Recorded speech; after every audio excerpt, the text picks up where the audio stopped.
इतने रुपए पर 15% वार्षिक दर से 2 वर्ष के अंत में कितना चक्रवृद्धि ब्याज उपचित होगा, ये हमसे यहाँ पर पूछा गया है।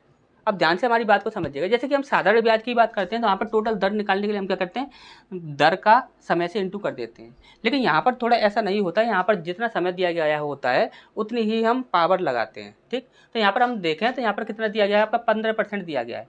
15% का मतलब कितना होता है, 5 तिया 15 और 5 दूनी 10 0, यानी कि 3/20 होता है 15% का मतलब।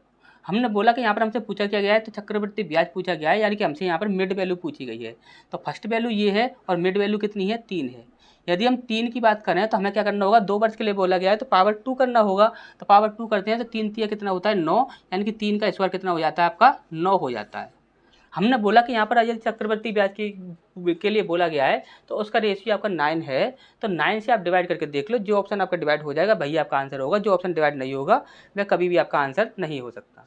हमने बोला कि यहाँ पर हम देखें तो यहाँ पर देखिए 6 ये है और यहाँ से हम 3 ले लेते हैं, यहाँ पर 1 बच जाएगा तो ये 9 डिवाइड हो जाएगा।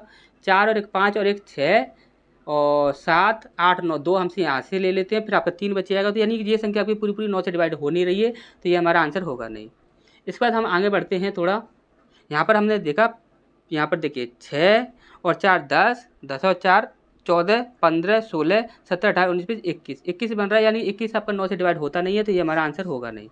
इसके बाद हमने आगे बढ़े तो यहाँ पर हमने देखा, यहाँ पर देखिए 6 और 4 10 और 10 और 6 16 17 18, 18 9 से डिवाइड हो जाएगा। यहाँ पर 5 आपका बच गया, यानी कि ये हमारा आंसर होगा नहीं, क्योंकि ये 9 से डिवाइड हो नहीं रहा है। इसके बाद हमने देखा यहाँ पर तो 5 और 4 9 होता है, 9 डिवाइड हो गया। इसके बाद हम देखें तो यहाँ पर 5 6 7 8 और 1 9, यानी कि 9 यहाँ पर, यानी कि ये पूरी संख्या आपकी 9 से डिवाइड हो रही है, तो हमारा आंसर क्या हो जाएगा, यही हो जाएगा। ठीक, अच्छा समझ आ गया होगा।